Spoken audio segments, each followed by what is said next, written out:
And we continue at 2:06 in the afternoon on the John Phillips Show.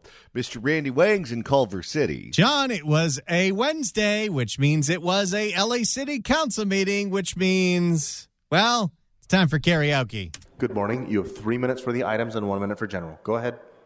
Thank you. Let's start with item number 1. 道不尽红尘奢恋，诉不完人间恩怨，世世代代都是缘。 I never heard anyone do that song anymore. No, not even on K-Earth. Move on to item number 2. 爱江山更爱美人，那个英雄好汉宁愿孤单。 Usually people think that song's too hard to do at karaoke. Oh, yeah. Few takers. Let's move on to item number 3. 我确定我就是那一只披着羊皮的狼，而你是我的猎物，是我嘴里的羔羊。 I love that song. Have you ever heard a cover band do that one? Now, of course, after his 3 minutes of singing was up, it was time for general public comment, where the public commenter that you're hearing from, Mr. 3-Inch Shrimp himself, had a desperate plea for the city council. Thank you. I'm here. I want to speak to our community leader, Mr. Herman, and our community leader, law attorney, Mr. Spindler. I want to have a chance to stay in city of LA, and I want to make sure, city attorney, can you please do not deport me? I want to make sure that our council president, Harris Dawson, can you please do not deport me? Because our council president, Harris Dawson, made it very clear, he is going to protect every single black illegal immigrants. But however, I am Caucasian, so I want to make sure our city attorney, can you please protect every single law-abiding Caucasian illegal immigrants? Because we deserve to live in the city. We deserve to have free food, free housing, free healthcare, free prostitute. Free prostitute? Whoa! Free prostitute and then free Figueroa services. So please do not deport me. I want to stay smoking scan. I want to stay. Allow me a chance to stay smoking scan, please. Speaker, your time has expired. Well, he really wants the combo plate from the socialists. Is there free prostitution in socialism? I don't know. I mean, I guess it would be... they got to get paid. So maybe it's government subsidized prostitution. Maybe if you're on Medi-Cal, you can go to Figueroa and show them your card and swipe it. Well, that socialist in New York that ran for mayor that won the primary last night, I know he wants to legalize prostitution. I'm not sure if he wants the taxpayers to pick up the tab, though. Well, it would be very equitable because then people who can't get any can. Only on Figueroa or everywhere? Everywhere. 800-222-5222 is the telephone number, 1-800-222-5222. Well, we know that in Los Angeles there is a $30 minimum wage for tourism workers.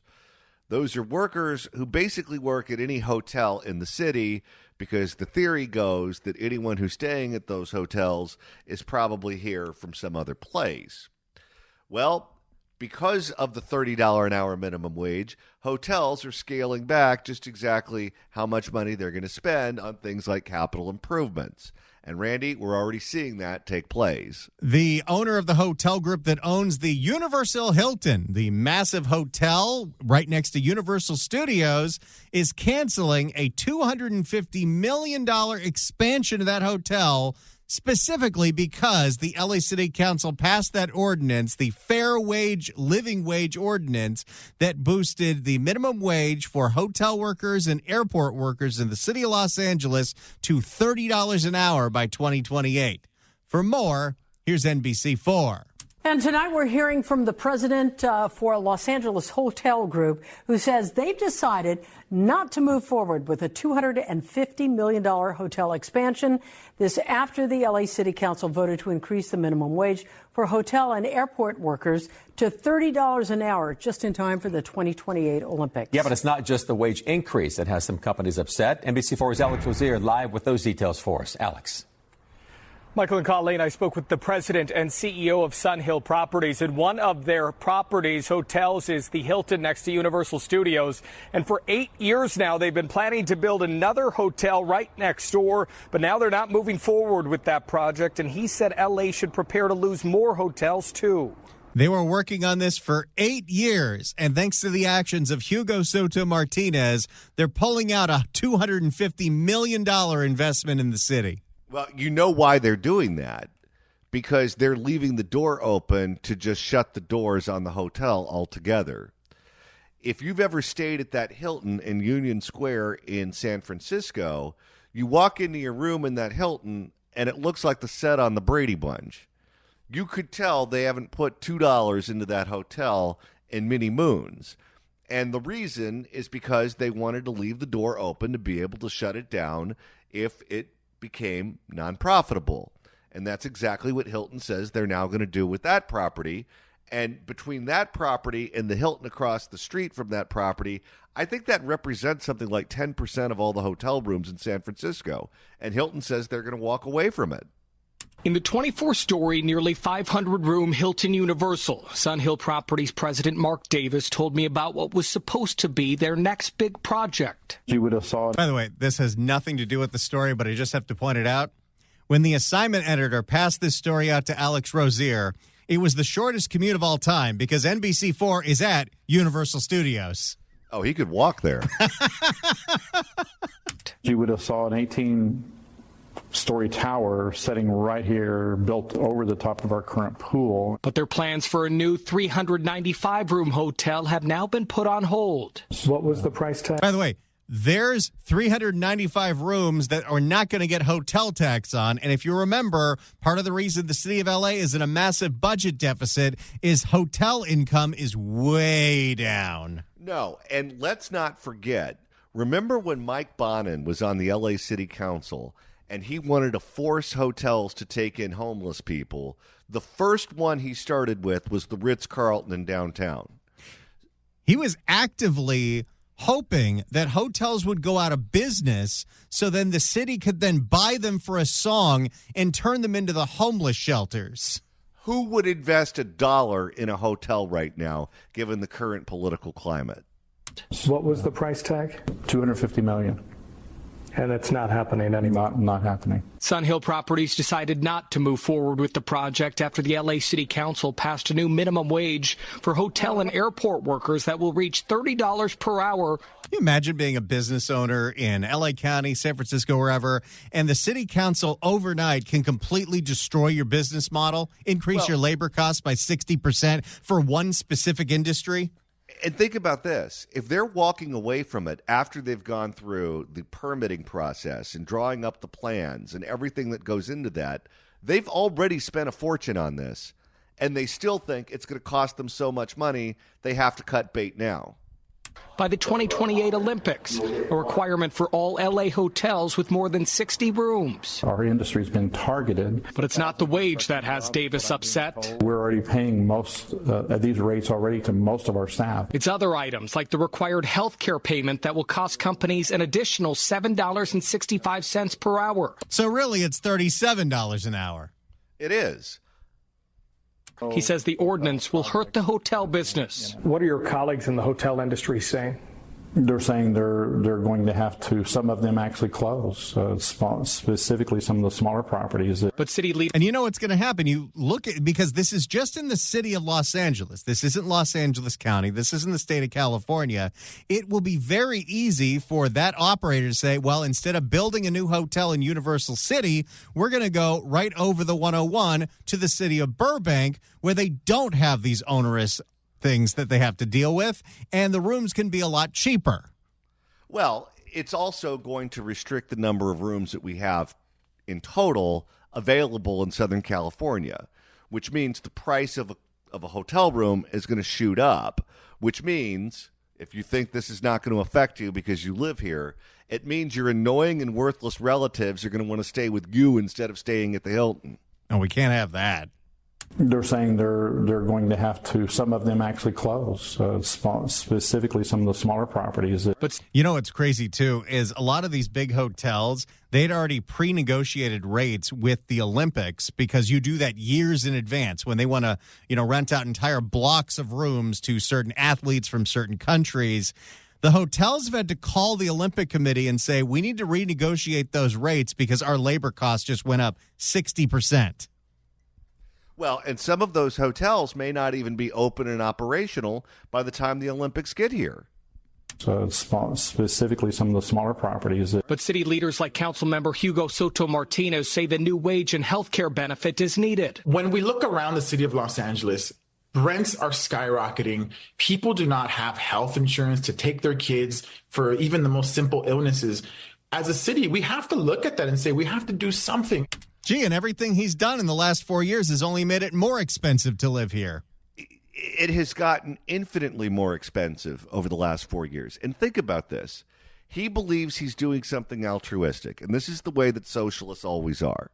Because they are morally correct, it doesn't matter if it works or not, and he's willing to destroy an entire industry to feel good about himself. I certainly don't have that big of a concern about hotels closing because we have a hardship exemption in the law. So if we do have employers that say, they can't sustain this, they can come to the city, we can go through the process, and they can be exempt. Yeah, I'm sure that's how it works. Yeah, so you have to go pay them off to get an exemption. Completely from the law. Right now, a group of hotels. There's also the inherent insanity of this ordinance that if you work at the Chili's to go at LAX, you're getting $30 an hour in 2028. If you work at a Chili's, you're getting $17 an hour. And this is so emblematic of everything that comes out of California. We were just talking about this yesterday with AB 5. We pass a law that is so screwed up, you need to get an exemption so you can continue to be operational. And you get to a point to where everyone needs the exemption because the law is so bad. They won't repeal the bad law. They'll just continue to sell more exemptions. Right now, a group of hotels and airlines are collecting signatures trying to overturn the ordinance. Davis said if it's overturned, they may still move forward with their new development. There's still time to make a decision. But until then, he said... Oh, by the way, you know what the SEIU's response to this is, with the hotel owners collecting signatures for a ballot measure that would reverse the city of LA's ordinance? Is the SEIU now is collecting signatures to have an across-the-board $30 an hour minimum wage in the city of Los Angeles. What was it that Barbara Lee wanted in Oakland? $50 an hour minimum wage in the state of California. That was her platform for her unsuccessful run for Senate. Quite frankly, we really have to push this car off a cliff to see what'll happen. There's still time to make a decision. But until then, he said Sun Hill Properties will take their future business elsewhere. I've been directed by the shareholders to look for other locations for growth. It could have been in L.A., but it's not going to be in L.A. There's a whole lot of jobs that are not coming to the city of Los Angeles. And this is just one industry. Look at what's going on with those poor people in Pacific Palisades who are having a very difficult time rebuilding. It's impossible to do anything here. It's impossible. City Council member Hugo Soto Martinez is urging people not to sign the petition because he says this is something workers really need. However, Mark Davis with Sun Hill Properties believes that he really is worried about what this may mean for the future of hotels in Los Angeles, especially with so many big events on the way like the 2028 Olympics. Reporting live tonight, I'm Alex Rozier, NBC4 News. There you go. Here's the thing. A lot of these companies like to stay out of politics because they don't want to be viewed as political.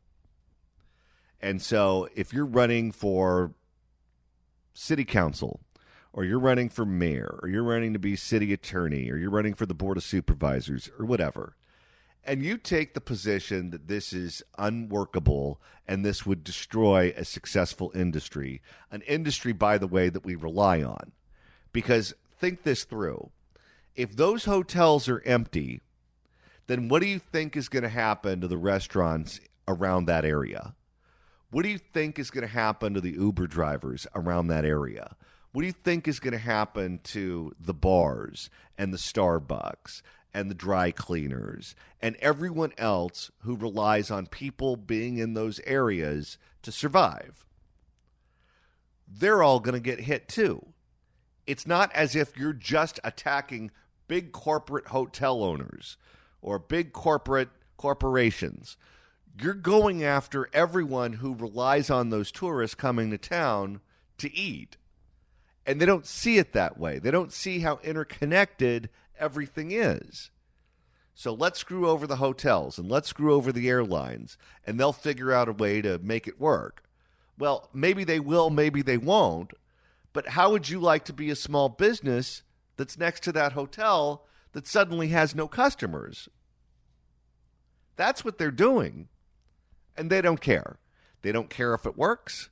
We know that it doesn't because the cost of living continues to go up in Los Angeles. But it makes them feel good about themselves. So let's just go ahead and do it anyway. That's the attitude that these people have. And they wonder why our town is such a dump. If you'd like to email the show, you can do so at johnnydon'tlikeshow@gmail.com. That's johnnydon'tlikeshow@gmail.com. And Randy, with the end of the show quickly approaching, if you want to continue listening to us after we sign off at 3, that's easy to do. All you got to do is search for The John Phillips Show wherever you get your podcasts, whether it's the Apple Podcast app, iHeart, Spotify. Search for The John Phillips Show. Hit subscribe. You can download all the episodes. You can do a Google on the YouTube. Get one of our apps, the KABC app, the KSFO app, and share them with your friends. Put them in all the groups. Make sure everyone around you knows what you're listening to. You, man. In the meantime, what do you say we make a couple of listeners very happy? 790 KABC welcomes Dispatch and John Butler with band at the Pacific Amphitheater at the OC Fair on July 26. It's all part of the Toyota Summer Concert Series. Tickets on sale now at packamp.com. But right now, call in number 9 at 1-888-795-2222. Gets a pair of tickets to the show. All concert tickets include admission to the OC Fair. Tickets furnished by the Pacific Amphitheater. Good luck dialing. Do you follow that account on X that chronicles Nancy Pelosi's stock trades? How's it doing? Well, I follow it, and I thought, okay, when I saw that she bought one, I'll go ahead and buy some too. Maybe Nancy sees something I don't. I'll be damned if it didn't hit today. And Nancy's the house, and you never bet against the house. No. Apparently, there are ways where you can buy and sell the same time as her, and those people have made a killing. She's doing better than just about any hedge fund out there. All right, well, steak dinner on Nancy tonight. 800-222-5222 is the telephone number. Let's go to Dave in Huntington Beach. Dave, hello. Hey, thanks, guys. What you guys are just talking about is 100% proves what I like calling in on. We've basically been taken over by the communists from top to bottom, from our educational system all the way through Hollywood. That's why these people that get into office don't know basic economics. Like, it even says of the current governor. When he raises gas prices, it gets passed on to the consumer. Like, just like Alex Alexis, we used to ask him, if you ever speak to Gavin Newsom, how do you explain the 15,000 job losses in fast food when you raise it to $20? They have no concept. They just think the money falls out of the sky. So, and no one ever calls them an account because they've been portrayed to the media, too. So people that can't think straight, they have no clue what real economics are, how it works. No one pays for it except for the consumer. The companies never pay. It always gets passed along or they go out of business. And people are just too dumb because the last 50 years of our educational system, they've been taught to hate capitalism and basically taught communism is good. Well, and then they can't or refuse to connect the dots. So, for example, when all of the state's draconian policies cost the cost of gasoline to shoot through the roof, they don't say, oh, gas is more expensive here than it is in Texas or Arizona or Nevada because of our taxes and regulations and cap and trade and all of those things. They say, oh, no, it's the oil companies colluding against one state. He gets to be Alex Jones level conspiratorial, and then he just runs with it. But because it's a one-party state where no one's saying, no, that's not true, that's a conspiracy theory that you can't prove, he just repeats it over and over and over again, and the papers print it. Well, until normal people get a hold of the educational system, especially here in California, like you mentioned earlier, if you look at all the blue states and all the blue cities, they're all run by crazy Democrats, but they still go out and vote for it. I don't know how you combat it. We have 50 years of indoctrination through our educational schools, starting from kindergarten all the way through colleges. All right. Thank you for the call, sir. Let's go to Danny in Long Beach. Danny, hello. Hey, John. How you doing today? Good. Hey, so my wife and I, we own a couple bars and restaurants. We're doing maintenance at one of them right now. I went back, started looking into it, our old purchase orders, so on and so forth. Food costs has maybe gone up 3 to 5% since COVID. It's all labor. And that's why your burgers are $18 to $20, you guys. This is so stupid. We closed down one of our kitchens. We can't compete with the two Jack in the Boxes around the corner or Carl's Jr. that are $24 an hour. We can't. To be reasonable and have some chicken wings for $12 to $15 and have a good. We just closed down our kitchen, and I feel bad for our cooks and everybody that works for us, but we just cannot compete. And at those, it's sad, and everything comes to EBT. I guarantee 40% of businesses. The fast food restaurants are supported by EBT, and that's why they can pay $22 to $25 an hour. We can't accept it, obviously, because certain rules and regulations, but I don't know. That's all I wanted to tell you, man. Well, this is just it's going from bad to worse so fast. Let me ask you this, because I would imagine, and correct me if I'm wrong, that when you're operating a bar that also offers food, your profit is basically in your liquor, and the food is basically a service that you provide to get people to show up to buy your booze. Correct. Okay. Yes, it is. And we offer full taps and offer full liquor. Just people are out there spending so much money just on generally eating right now due to the cost of labor. What I'm trying to get to is rent has gone up 3 to 5% a year, so on and so forth. We offer both. We just cannot afford to have a $25 cook, a $21 prep cook, and then someone cleaning up at $18 to $21.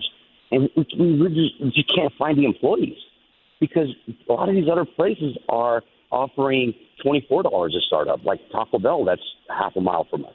It's $24 to start there. That's a lot of money, and I'm not that old.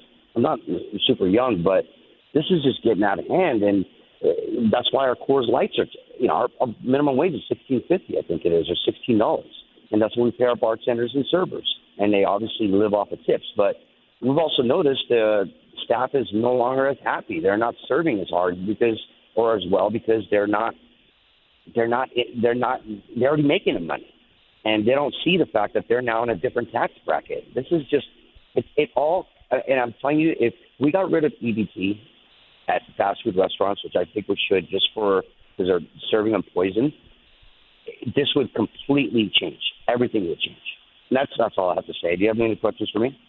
Yeah. Have you noticed that people who are patrons in your bars tipping less after the minimum wage went up? Absolutely. Way less. One of them's a neighborhood bar. The other one's in a prominent area, even a prominent area. The people that are still coming out to these restaurants and bars are ones with corporate cards. The everyday person is not going out spending $34 for lunch, which is a Coors Light for $6, $7, a burger, and I don't know, tip. They're tipping a lot less, and rightfully so, because they also know they know they're getting paid $16 an hour, and we're averaging about 13% now, which is pretty darn good compared to a lot of places around us. At our little dive bar, neighborhood bar, we're still about 18 or 20%. And we take care of our people the same way. We don't not have a kitchen there, but it's just getting way out of control, man. I can't imagine it going to $30 an hour next year if it does. And your burger is going to be $30 an hour. And this is what you wanted. I have friends that own fast food restaurants, and they say 40% of their income is EBT. And that's absolutely crazy considering the fact that my small restaurant can't accept it. If you want to give your establishment a shout out, go ahead. No, I'm all right. We're actually up for sale. We're moving out of the state. I'm sorry to hear that. We're moving to Florida. Yeah, we're moving to Florida, man. It sucks for the 42 employees that we have. Well, I'm sorry that the state has made it impossible for you to make a living here because it's just self-inflicted. There's no reason for this to happen. It's not like an earthquake leveled us. It's not like a hurricane You are hit 100%. Yeah, you're 100% right. This is all self-inflicted, and they just want – there's no nice way of saying this, but they want certain voters. And if they take care of certain – because, John, you got to remember is I come from I was born in a communist country, and I came here when I was like 21. My accent's pretty darn – no accent. My vote matters as much as the guy with a needle under the overpass. That's how much my vote matters, and we've got to change that, man. We really do, because I'm not saying they shouldn't have a vote, but there's got to be something within the last 8 years. If you haven't filed taxes, you can't vote, because this is starting to get ridiculous. Anyway, I'm sorry to take up so much of your time. No. Have a good day, guys. We love your call. Thank you so much. I appreciate it. And remember, the talk radio in Florida sucks, so keep listening to us on the stream. Let's go to, who's the big talk show host there? Is it still the fabulous sports babe? I have no idea. I think she might have died. She was a woman who did sports talk radio out of, I think, Tampa, and she was a real big deal there. And I knew people who worked with her, and they said she was a bit of a pill to work with. I thought the big thing out there was Bubba the Love Sponge. Then there was that whole thing with him and the Hulkster. Maybe. Let's go to Michael in Burbank. Michael, hello. Hello. Hi there. How you doing? Good. I had a couple of comments. One, this mayor, by law, she can be indicted as the head of a criminal organization, be charged with RICO crimes from soliciting gang members to attack federal agents. Also, she can be prosecuted in the state for terrorist threats. You know, if you walk up to someone and say, "I'll do this to you, I'll do that to you," that's instantly a terrorist threat, which is prosecuted as a felony. Also, when are people in California going to understand that who the Democratic Party really is and who created the Democrat? You ever heard the term "the South will rise again"? Yes. People need to understand it. How will the South rise again? The way the South will rise again is the Klan members create a party called the Democrats to fight the Republican Party and take back United States and make it all part of the Union again. It's the same way that Hispanic people said that the way they're going to take back the land that they lost in California through the Mexican-American War is by occupation, not by war. All this stuff is a plan. Just like the fires, they're going to make the situation so difficult for the people in Palisades that companies like BlackRock can come in and buy up the property. I deal heavily in real estate and construction, and what I'm seeing trends where they don't want people in California to own their property. They want every property in California to be a renter. Well, they definitely want high density. They want us all on public transit. They want high density. They want us out of our cars. They want everything to be quote unquote green. And as a result, what they're doing is they're looking for places to expand. They're looking for places that are not dense right now, that are zoned for single-family homes, and they're trying to rezone them so you can build high-density housing, and then they don't put enough parking there, so it becomes a pain in the ass to own a car. So they force you to ride their murder trains and their buses that are not safe and have been taken over by the homeless. and they're willing to roll the dice with your personal safety. And we see this going on all around us. They're not shy about telling you that that's what they want to do, and that is fundamentally not how people in the state want to live. Maybe in San Francisco, maybe in Oakland, maybe in certain areas that are built vertically, that are more urban and denser naturally than other parts of California. But most people who live here want to enjoy the weather. They want to enjoy the blue skies. They like having trees. They like having a yard. They like having a pool. They like having a garage. They like having cars. And they're trying to force us to live a different way, to live in a way that we don't want to live in. And if you like high-density housing and you like public transit, there are cities that are built for that. There are cities where you'll be very happy. California is built horizontally, urban sprawl, where people live in suburbs and they commute into the city, or they live in one part of the state and commute to another part of the state. That's very common here. And they're just trying to force something on us that we fundamentally don't want. But for whatever reason, we keep reelecting these idiots that don't have our best interests at heart. Thank you so much for the call, sir. 800-222-5222 is telephone number. 1-800-222-5222. If you'd like to email the show, you can do so at johnnydon'tlikeshow@gmail.com. That's johnnydon'tlikeshow@gmail.com. And the email bag really woke up the moment we did that Katie Porter segment earlier in the week, and it really hasn't quieted down since. It's gotten to the point where I don't even have time to read all of them during the show. I try to read them after the show, but thanks for sending all those emails, everybody, especially your emails about Cudahy Vice Mayor Cynthia Gonzalez. I want to know where all the cholos are at. Now, she seems like the type of person who theoretically should go away after the scandal passes. But there are some people who just have the ability to constantly say things that make them the story. I have a feeling we haven't heard the end of her. Well, at some point, she's going to have to come out in public. At some point, she's going to have to address this, and she can either go one of two ways. She can do an insincere apology, or she can double down. Or she can claim that she was misquoted. Well, it's hard to do that when people played the actual video. Fighting our turn. It's not like she was quoted in a newspaper where she can say, well, I didn't say that. The reporter took that out of context. It's not what I meant. When you put the video up on TikTok, we're seeing you in your own words from content that you provided the world.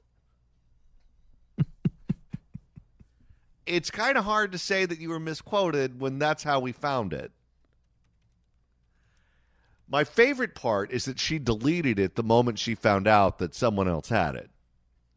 As soon as that thing started going everywhere, she deleted it. Then she posted on Facebook that the FBI visited her and she might need a lawyer. And then she deleted that, probably on the advice of the lawyer that she retained.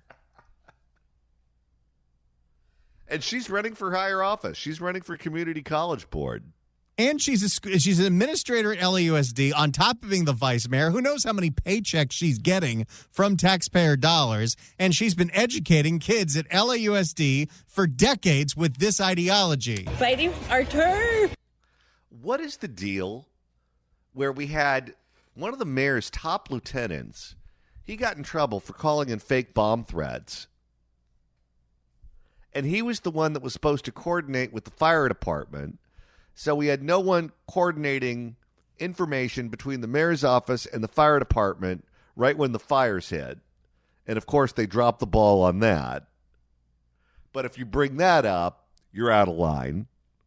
That had nothing to do with anything, the mayor says. They're working on that. And then you have this woman who's calling on the gangs to fight ICE in the streets, who's a duly elected member of a city council and the vice mayor of the town. These aren't gadflies that show up to public comment at LA City Hall and sing karaoke. These are theoretically the people in the room making the decisions. Well, it's not surprising. Just look at the city of Los Angeles and how many former members of the city council are either in prison or just got out of prison because they are all criminals. And how many of them are currently being investigated? We know one of them is awaiting charges. I think a lot of them are being investigated. Oh, yes. If the rumors are true, they certainly are. Hey, Johnny, you're going to be on TV tonight, huh? That's right. I'm going to be appearing on Fox 11 KTTV in Los Angeles tonight at 6 with Alex Michelson. We'll be talking about all the politics of the day, including the New York City mayoral election and Gavin Newsom, his potential run for president. All of that coming up on Fox 11 tonight at 6 in Los Angeles. That's going to do it for us today, but we'll be back tomorrow at noon for another edition of The John Phillips Show.